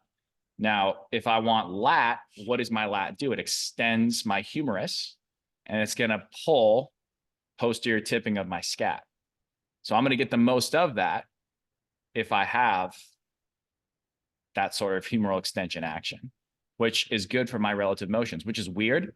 And one of the easiest ways to restore shoulder internal rotation is do a good single arm row. Like it works almost every single time. Go try to do like a good single arm bench supported row with humeral extension. Watch your shoulder IR just drop, which is weird because you just compressed the crap out of your lat. What you really did was you accessed genuine IR space because you need IR to extend your humerus, and you used your lat properly to do that. You align the resistance with what your lat is capable of doing genuinely, and you accessed full IR through humeral extension doing that, and then you just... Okay, that's really helpful. Thank you. But I will say that the adaptations you get from weight training doing that stuff are very transient, and they often don't stick very well because you are still creating a lot of compressive strategies. That's why the corrective side of things is sometimes hard to replicate. The corrective side of things opens up the ability for you to get better benefits from the weight training stuff, but the weight training stuff alone oftentimes doesn't help things stick because there's no neurological component in reference to the gait cycle, respiration, stuff like that. Tommy? Yeah, my question goes right along those same lines. I noticed that in all those drills, like I've like swam my whole life and worked with overt athletes forever. So I've always had them work like as you're reaching forward, it's palms in. As you're turning, you're getting that thumb up, like you're rotating back and forth. And all the drills I just saw you do, you didn't do that for any of them. So I thought that this was getting more of the internal and external rotation as I'm doing that. Is that incorrect way of thinking about that, or what's your thoughts on that? If my goal is like, the thing with relative motion is that it's oftentimes subtle. So if I'm doing like a single arm cable lat row, then if I'm going to still need IR relative motion, I'm going to get that anyway, just by going into humeral extension. But if I supinate as I come in, that might actually limit my capacity to do that. So I don't think you need to play around with the hand position as much as you do the shoulder flexion arc and how you're cueing the extension, or if you're pressing, how that press is being carried out. Okay. Yeah, and your explanation about going with the fibers on the rhomboids and stuff, that makes a lot of sense. That helps because I've done the same thing as Nikki was just saying. Like it's always like keep right next to your side and I would turn and rotate. I've done it like that forever. One more quick one. Two more. One is thank you, Trevor, for the group session yesterday. That idea of squeezing the shoulder blades of the goblet up front and then releasing it to reach. My client like felt a better squat than he's ever had. He's like inter-oriented. Like he's like, I never felt my core this much before because it really helped him to stack. So shout out to Trevor on that. That's awesome. Last thing, when you're doing those cable raises in the video, you're talking about how as you're doing that, you're able to compress the one side. What would you do on the other side then? Like for unilateral, like if I'm trying to compress that left side as I'm doing, I think it was a wall rack supported one. It was and you were like saying I'm side bent this way. What would you do to the other side? Like I don't need to compress the right side more. So what would you do differently for that? I would just do the same thing and just not side bend. It's not side bend. Okay. All right. Cool. Awesome. Thank you very much. Sure. Good questions. Priscilla?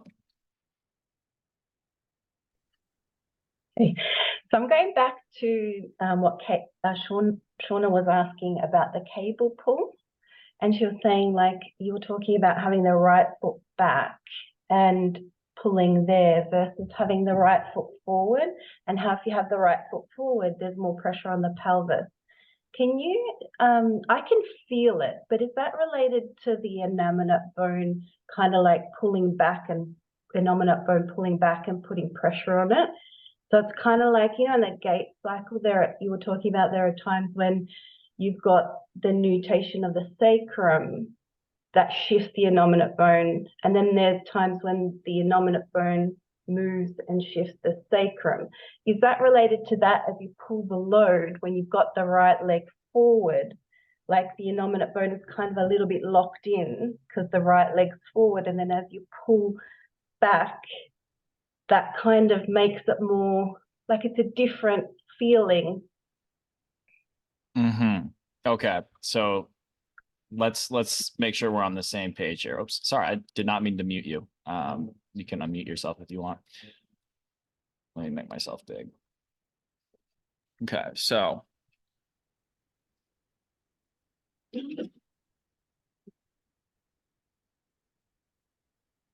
it's a little complicated. So if I'm in a stance like this, my pelvis is naturally facing the back leg more so. So if I'm not going to go into deep hip flexion like this, this is still an ER biased chop. An IR biased chop would be me like doing this. That would be me getting into that back hip. But if I'm in shallow hip flexion, I'm going to be facing that back leg. I'm going to make it easier for my sacrum to turn towards that back leg if I'm chopping from here to here. If I'm here to here and I'm doing a chop, for example, I'm going to require more movement of my pelvis to create that turn of the sacrum towards that side. So for some people, they may lack the ability to keep their foot contacts on that back leg in order to do that. They may lack the ability to properly shift towards this side without hiking up or doing any other weird crap. So this, in my opinion, is actually a little bit more challenging because there's just simply more movement involved. But the goal of both is to promote a field of ER and turn within that field. That the goal of both exercises is that. It's just, in my opinion, just coordination speaking and potential for compensations wise. It's going to be harder when you have more opportunity for movement. Yeah. I love that, the way you showed the pelvis, and that helped me understand. Thank you. Elon? I have a very basic question, probably for most, but I don't know this. When you were talking about the heavyweight carry, whether it be front rack carry or suitcase carry, how do you cue the shoulder girdle as well as how do you cue a walk? Good question. So are we talking about a front rack or suitcase first? Let's do suitcase. Okay, the weight's got to stay somewhat off of the body, because if you're just like holding it against your body, you're just going to use other things to keep the weight there. So it's got to stay slightly off of the body. I just say, do your best to keep yourself somewhat balanced and not let that weight pull you too far down. Because at that point, you're no longer getting this to pull you back down and getting expansion here. So that's kind of what you're going for, right? So you got to make sure that you're doing that. And I say walk naturally with the other arm. The rest will take care of itself, because that's the goal, is to constrain them into doing what you want. With a front rack, again, they can't be holding against their body. It's got to be slightly off and slightly protracted with a low reach, not a chicken wing, but a low reach here, and then just walk naturally. And the rest usually takes care of itself. But the biggest thing is that they're going to get tired. They're going to drop. And then that's not necessarily the most ideal thing here. They're going to start wanting to hold it against their body. So with both, it's got to keep the weight slightly off of the body, but not too much. And then with the actual gait, is it something that you focus, or you would cue saying, okay, you're more of an early stance person, so I'm going to have you focus more on the mid to late stance portion of your gait? I mean, is that something that you would incorporate in that, or? Honestly, is that no, it should happen naturally. Okay. Mm-hmm. Give it a try. Thank you. For sure. Do you know? Hey, Connor, does it matter which way your elbow is? Mhm. So like if you're holding that thing front rack, I've always thought of it as like you lock down and be vertical with this here. And like still protracting and reaching out. What's the difference between that and that? I mean, I guess it's more internal and more external. This is generally fine. This is generally fine, but once you start getting up here, you're just compensating. You're going to be orienting in some way. So it's what range is comfortable for them essentially. 0 to 60. Okay, cool. You know? Yeah, I was just trying to understand on some of these because we looked at the lower body, how if you do it on both sides, then you're kind of unwinding things. So on some of these, it looks like you would do just on that lateralized side, but then some of them, like the pressing activities, you're doing reciprocally. Yeah. So are these just in context of what we're seeing in lateralization, or would you do the same, like on the seated, short sitting landmine, you would do the other side, or like your suitcase carry, you would just do that one side? Like, are we doing asymmetrical training, or is this ways to do workouts that still reinforce what we're trying to accomplish with our correctives, in a sense, I guess, is what I'm trying to think. Both, depending on the Okay. person you're working with. So like the more pain someone has, the less load, more relative motion we need to drive, and potentially more asymmetry too. Okay. But the more someone's capable, the more I'm just going to be doing alternating stuff. Like generally speaking, my hierarchy of programming is like first block, high output, maybe bilateral, maybe unilateral. Second block, more unilateral, but still allows for high output. Third block is accessory, relative motion, lighter loads. So That's once it. we clean things up, we can go ahead and go both sides, because we're not gonna shove them back too far where they can't get back out of the lateralization. Okay. Yeah. Yeah, thanks. Shauna? So I'm going to get a little vulnerable as a trainer and kind of share my lack of confidence. I feel super confident with giving clients breathing drills when it comes to tertiary and the secondary. But now we're going into weight room stuff and we're talking about like if I just have a primary person, I am like struggling with actually giving a program that is going to be different on each side. I'm just curious what your thoughts are because this is now new for me. And if you struggled with that as a trainer, because I don't know why, but instinctually I'm like, I don't want to screw someone's body up more. You know what I mean? So I'm just throwing that out there. Curious what your thoughts are on that. I hear what you're saying. Yeah, it's weird for yourself and maybe even the client to be like, why am I doing things differently on each side?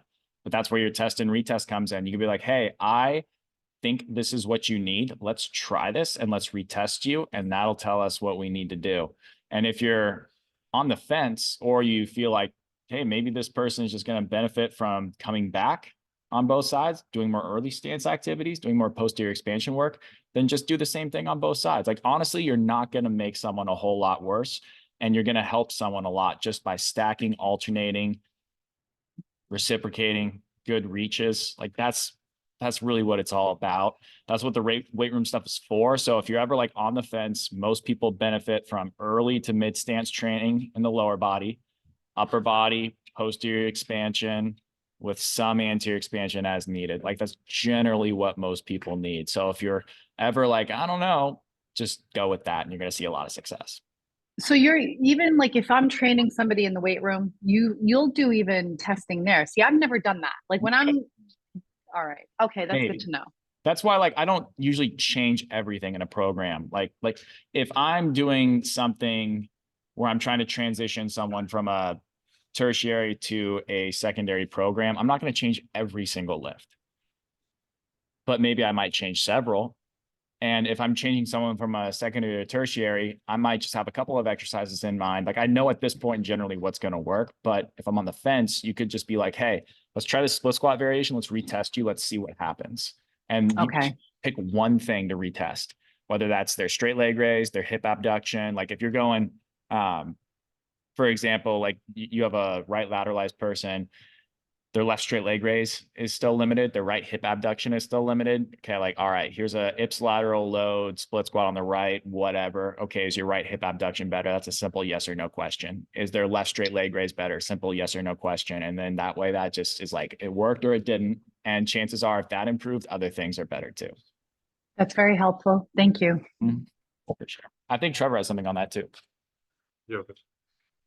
And Jacob and I kind of talk about this a lot, and it goes back into like Dino's kind of question with like right? You can do both sides, say an alternating dumbbell press, but when they press with the right, just have them protract a little bit more and get that sternum to turn a little bit to the left, right? Or you could do a row, the same row on both sides, but again, just kind of respecting at each segment of the body, there's kind of this like steering wheel or rudder. So up top, right, it's your sternum, down low, it's going to be your sacrum.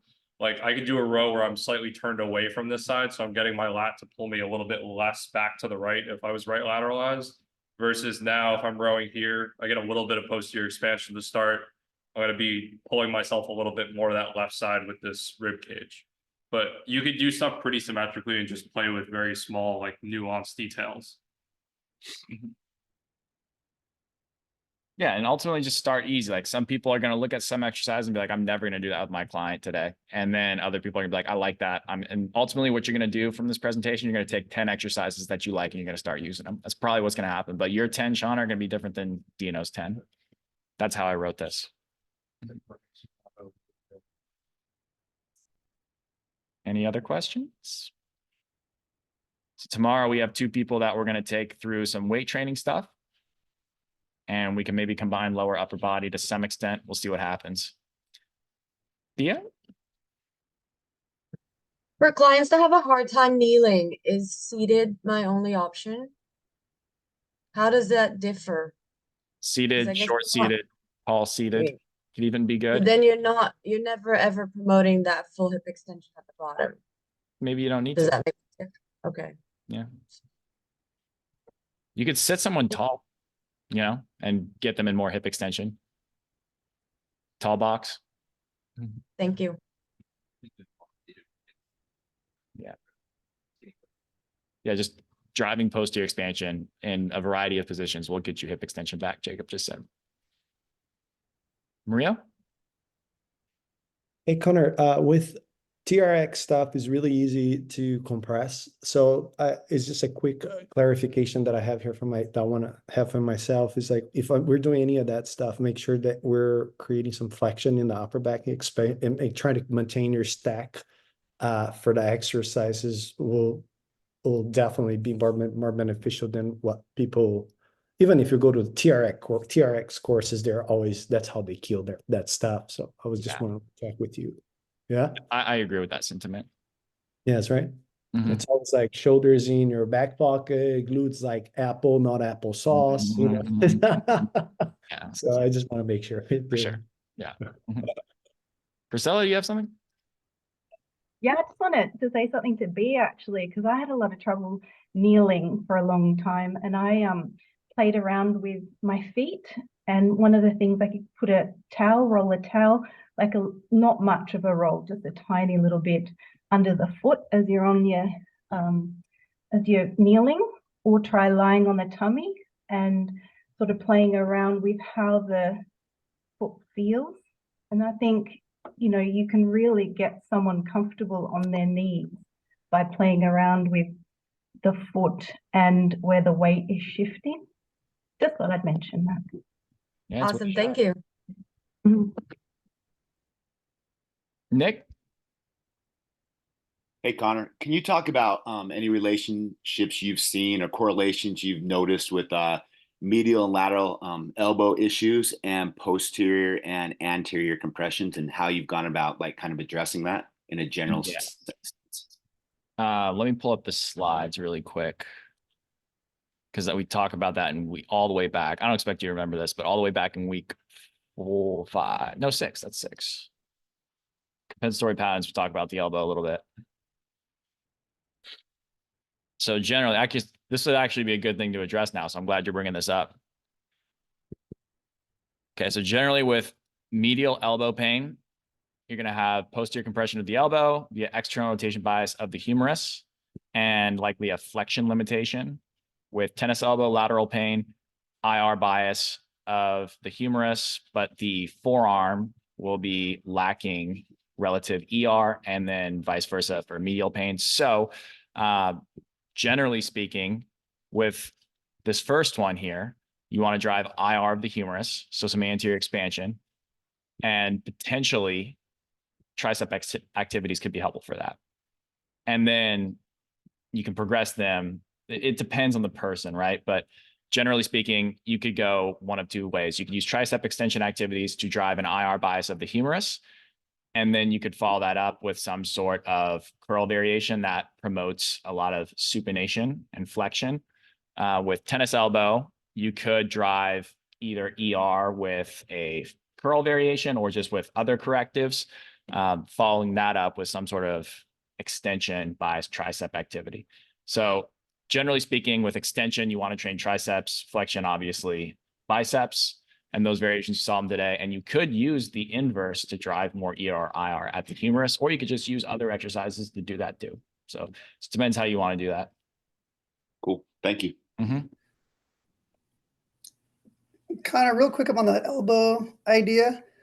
Well, I've got a guy that was actually experiencing some inner elbow pain like over the past couple of weeks. And like you check his ER, you check his IR, they're both pretty clear. His shoulder flexions past maybe like 95, 100, but he's still getting this like little bit of pain on the left side, in particular on the inner elbow, like not like debilitated or nothing, but just like notices it when he's doing certain things. He said when he, I think when he's opening up, he feels that pain there.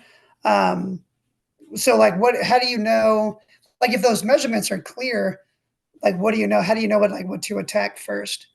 So can you tell me what their measurements are, just so I have a good idea? Yeah, he's anterior oriented. He is secondary layer. His leg raise is like 60 and 70. It's like pretty standard measurements and all that stuff.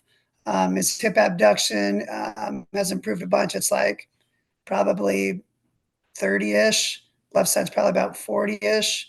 Okay. Does his like just something over, shoulder IR look good?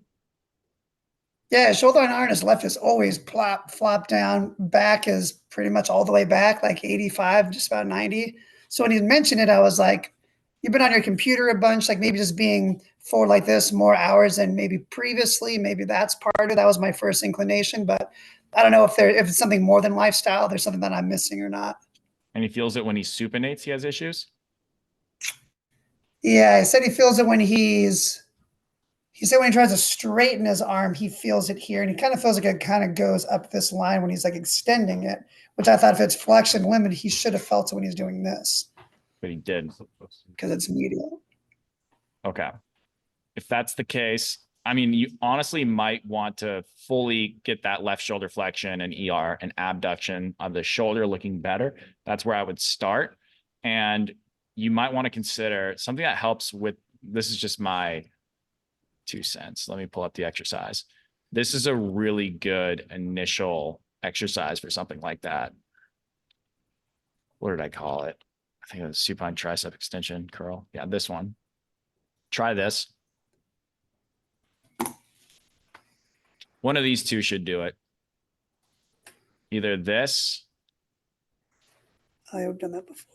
It's so good. Yeah.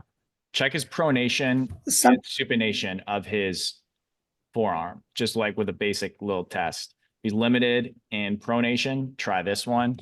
If he's limited in supination, try this one.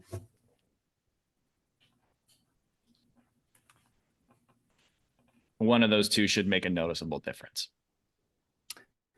What's the best way to test that? How far? Like, how do you get an idea of what the right range of that is? Put simply, just pin it here and then go down until you feel like they're not going to be able to go any further without their thumb, or they're just going to orient, it should be clean. And then here. So basically shouldn't see any of this or that. Okay. That's the simple. Something that did help him today when he was doing like some row, we were doing some like horizontal like bar rows too. I was like, I think you're over gripping with your hand. Like turn your hands into hooks, put the hooks on and pull from back there. And he's like, oh, that helps a lot. So that helps. So he may be just like, maybe it might be an over gripping thing or tension in through there. It sounds like he's also still posteriorly compressed on the left too. Yeah. And I think I always think that he's got full range here, but if he's a little bit extended, maybe I'm missing that because I've seen him for so long and I might be missing that. Yeah. Cool. That helps a lot. Thank you, Connor. Appreciate it. Ray? Yeah, of course. Ray, and then we got to bounce. How long after this course is over will the videos be available? For the Does this rest of your become a life, does it become self-paced? Do you, it does.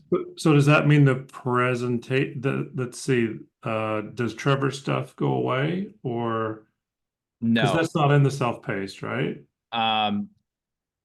You will have access to some sort of this content in the full capacity for as long as I'm doing this course. So yeah, you will I'll find a way to make it work for you, one way or another. No. The website's a little weird when I make a new course, but yeah, I'll make it work. And if somehow I screw up, just let me know and I'll fix it. Yeah, I've heard you mention that Kajabi has sort of limits on how many courses you can have, and Mhm. you've got an ever-expanding library, so. I do. Yeah, we got another one coming after this too. Yeah. Great. Thanks. All right, guys. Good questions. Thank you for coming today. Tomorrow we'll see you go through some weight room stuff. And then Thursday we'll do more. I'll see you later. Have a good one.